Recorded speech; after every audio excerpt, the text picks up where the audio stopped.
O Brasil não pode ser comandado por um só homem, amedrontado por um só homem, vilipendiado por um só homem, que custe o mandato.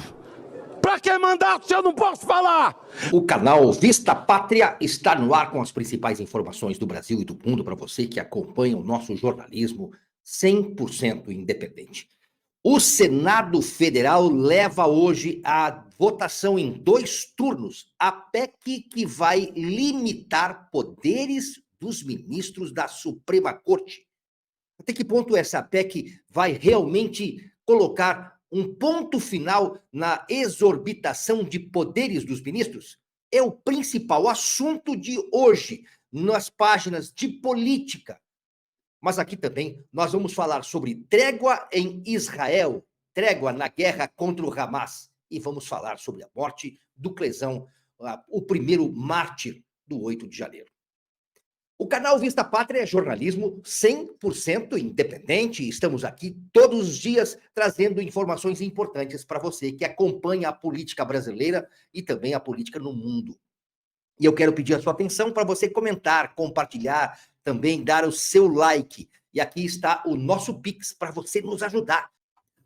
O Senado Federal vota hoje uma emenda à Constituição de 1988 e quer tratar essa emenda de limitação de poderes dos ministros do STF. A limitação é paralisar as decisões monocráticas. O que seriam as decisões monocráticas? São aquelas decisões que um ministro só, um togado só, toma e suspende ações, suspende a lei brasileira. Por causa de uma canetada de um ministro, a lei passa a não valer, assim como decisões do presidente da República, dos presidentes do Senado e da Câmara.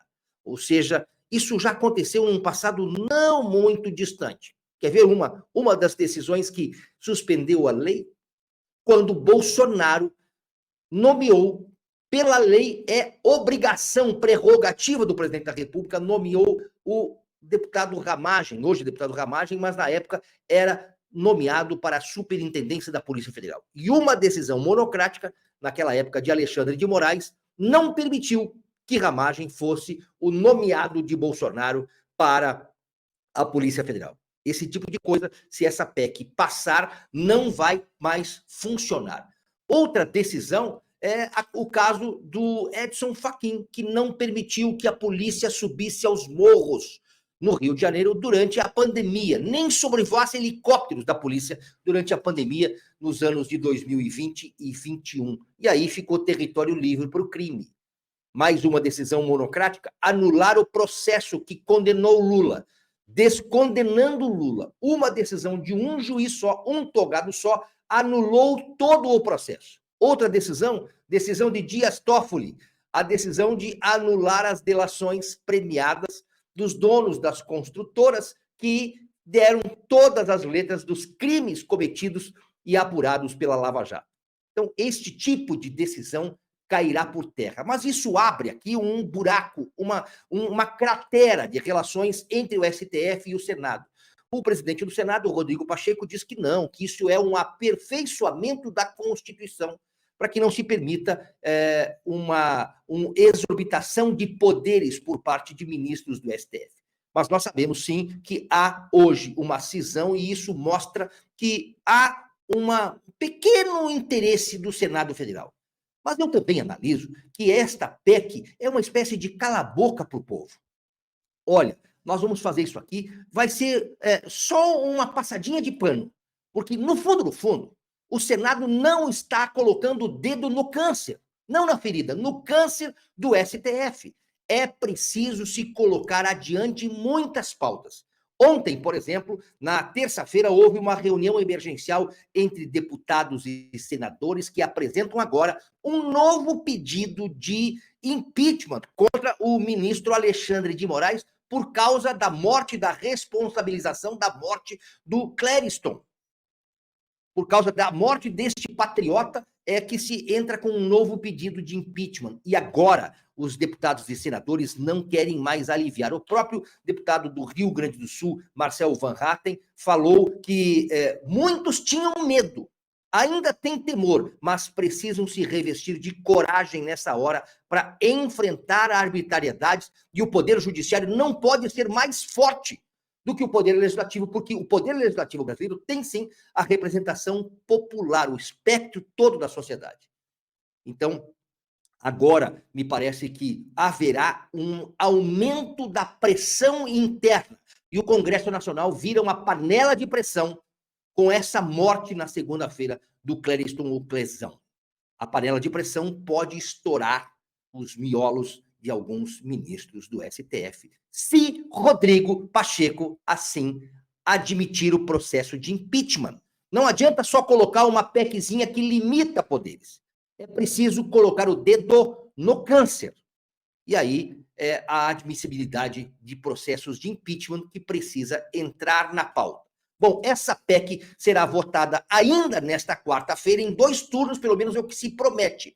Depois segue para a Câmara dos Deputados para também votar em 2 turnos. Hoje precisa de 49 votos dos 2 turnos, no mínimo, a maioria absoluta. E na Câmara dos Deputados precisa de 308 votos, no mínimo, para então ser considerado um novo artigo na Constituição Federal. A PEC é a PEC que limita poderes de ministros do STF. A morte de Clesão foi ontem muito comentada no plenário da Câmara e do Senado. Mas eu destacaria aqui uma das falas mais importantes no Senado Federal, foi a do senador pelo Espírito Santo, Magno Malta. Mostrou revolta e sensibilidade. Me parece que está na hora de se respeitar a vontade daqueles que elegeram senadores. E Magno Malta está coberto de razão. Eu quero ouvir com você. Morreu sob a tutela do Estado. Sob a tutela do Estado. Essa imagem não pode ser esquecida. Essa imagem não pode ser esquecida. Morreu sob a tutela do Estado. Hipócritas. Cadê vocês, hipócritas? Direitos humanos, direitos dos humanos. Um puxadinho daqueles que não têm o mínimo sentimento por esses aqui. Essa foto aqui, senador Girão. Essa foto aqui, Cleitinho. Essa foto aqui, senador Marinho. O Brasil não pode esquecer. Agora o senhor não pode levar essa culpa. O Brasil não pode cobrar e colocar um fardo nas suas costas, a não ser que o senhor deixe. Porque nós senadores, não importa a cor, não importa o partido, não importa a coloração partidária, a ideologia, o Brasil não pode ser comandado por um só homem, amedrontado por um só homem, vilipendiado por um só homem, que custe o mandato. Para que mandato se eu não posso falar? Para que mandato se eu vou afrouxar? Eu não vou afrouxar.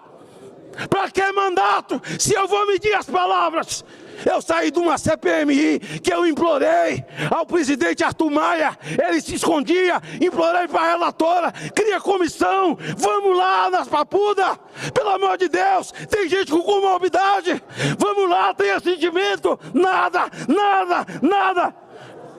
No dia que saiu, que o Ministério Público mandou soltar ele por falta de prova, e ninguém pode ficar preso por mais de 81 dias. Isso era o que eles faziam com a Lava Jato. Era a bronca com a Lava Jato que o Moro mantinha preso acima de 81 dias. Mas eram pessoas que estavam julgadas. Eles não foram julgados. Ele morreu sem saber o que fez, senador Flávio. Que conversa é essa? Ah, Magno Malta, eles vão te detonar. Detone! Agora, o povo do Espírito Santo não me mandou para aqui para baixar a cabeça. Eu não estou falando mentira. Um homem só, senador Nelson, não pode dar uma canetada e desrespeitar essa casa. Semana passada eu vi uma postagem do presidente do Senado, do Supremo, um livro, ele recomendando a leitura aos senadores e aos deputados, debochando, para aprender a amar a democracia. Quem é que ama a democracia? Ele? Perdeu, mané? Eleição não se ganha, se toma. Ele disse que ele não falou, não. Até que dia esse inquérito? Eu dizia que era um inquérito, que era um estômago de elefante, mas não é não. É um estômago de baleia. É um estômago de baleia. Aliás, as baleias têm que achar o endereço dela, fazer um requerimento convocando para ela vir depor aqui, para ela poder fazer uma delação premiada, dizendo o que Bolsonaro importunou ela. Senhor presidente, não deixe esse fato ficar nas suas costas. Lhe digo com toda a consciência e respeito que lhe tenho, a sua família e seus filhos. Se essa casa não tomar uma atitude, o Brasil não cobrará de Alexandre de Moraes, vai cobrar do senhor. Você ouviu só? Magno Malta mostra toda a sua indignação. Para que mesmo ser eleito se não pode se falar? E o caso do Clezão, o nosso mártir do 8 de janeiro, precisa ser agora respeitada a morte e a vida desse cidadão. A propósito, o Bolsonaro teve 2 datas de nascimento. Uma no dia que ele nasceu mesmo. A outra foi quando ele tomou a facada em Juiz de Fora. E o Clezão, o nosso mártir do 8 de janeiro, tem 2 datas de falecimento, de morte.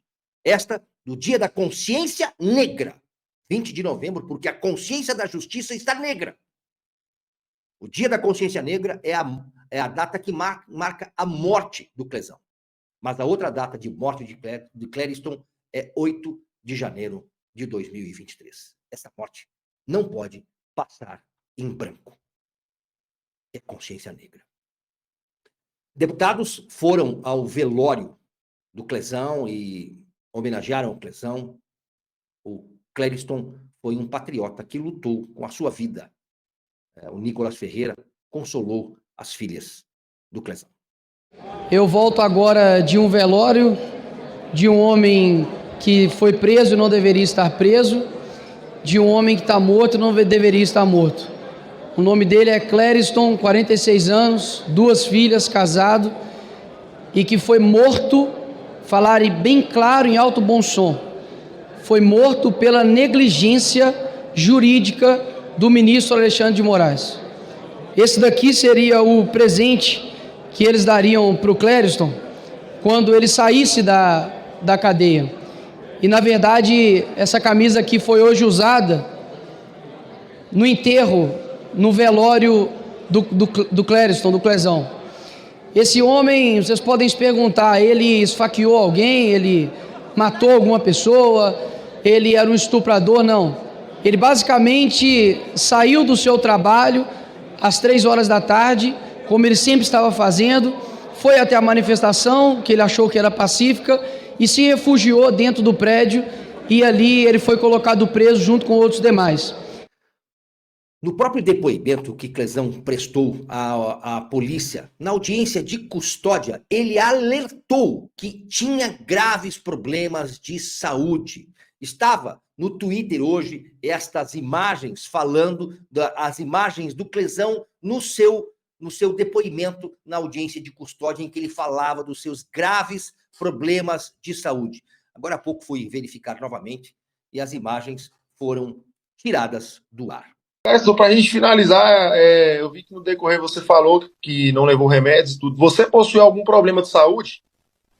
Doutor, eu fiquei internado há muito tempo atrás, né? Inclusive no dia eu não estava, até hoje ainda tomo remédio, estava muito doente, assim. Aí devido aos gases, essas coisas assim, eu comecei a passar mal. Realmente eu tenho uma vasculite, né? Que consta em laudo. Já fiquei internado no Hospital Taguatinga durante 33 dias.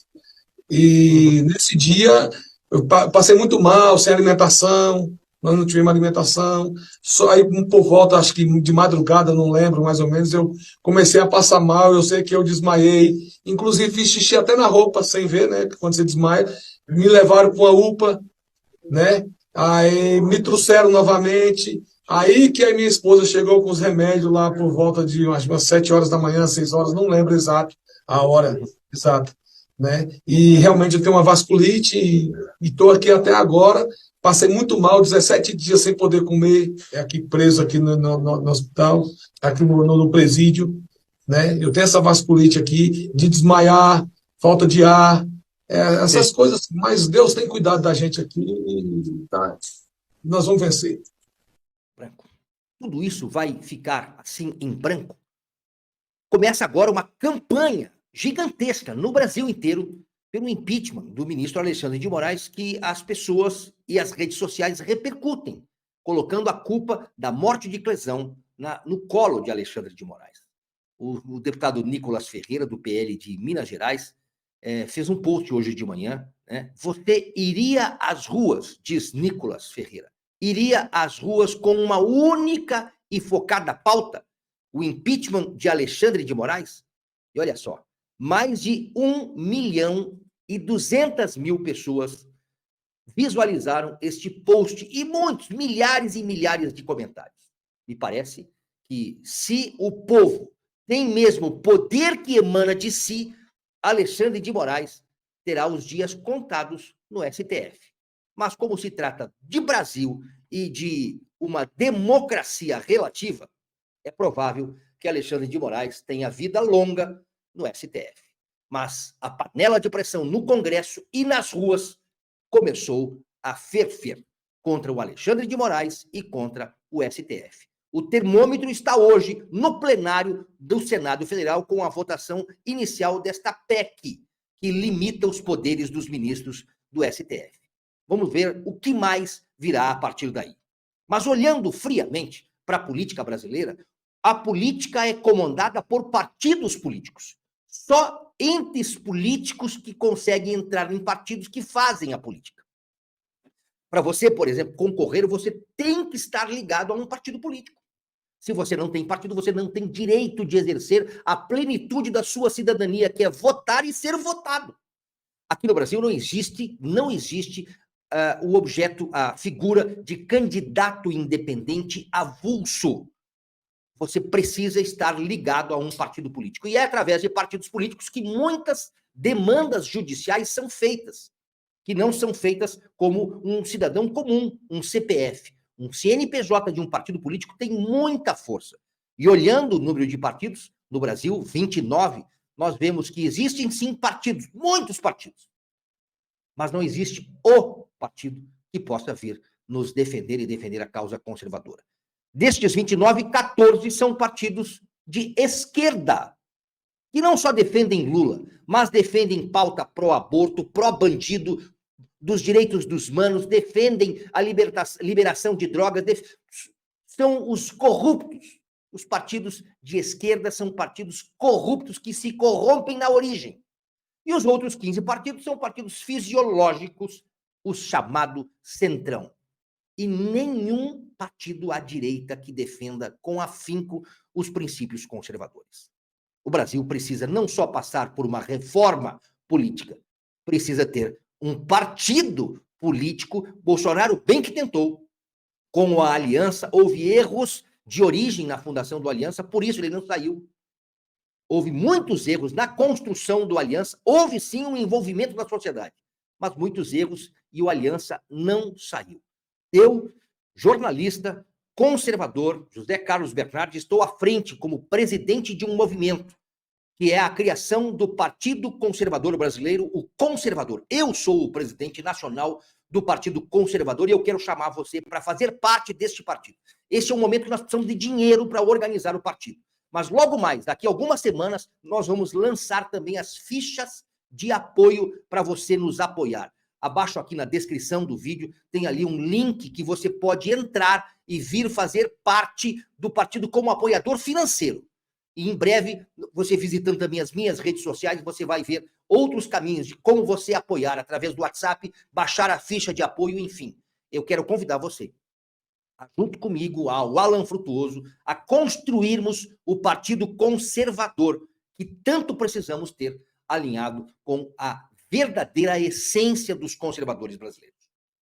O canal Vista Pátria está no ar todos os dias, trazendo informações importantes para você e para o mundo. E olha só, lá em Israel, houve um acordo para a liberação de reféns. E Israel vai libertar 300 prisioneiros, a maioria adolescentes que estão presos, né, depois dos ataques. Israel informa que nesse período de guerra destruiu cerca de 400 túneis do Hamas na faixa de Gaza. E a partir da quinta-feira, 10 horas da manhã, hora local, começará uma trégua, cessar-fogo, para a libertação de reféns israelenses e de outras nacionalidades, e a troca de reféns, troca de prisioneiros. 300 prisioneiros de palestinos serão libertados, e entre 50 e 100 israelenses e de outras nacionalidades serão soltos pelo Hamas. O canal Vista Pátria traz informações para você todos os dias aqui pela internet e também no portal vistapatria.com.br. Dê o seu like, curta, comente e compartilhe. Abaixo está a descrição do nosso Pix e também o endereço para você ser um apoiador financeiro do Partido Conservador, o primeiro e o único partido de direita conservador no Brasil. Obrigado pela sua audiência. Deus te abençoe.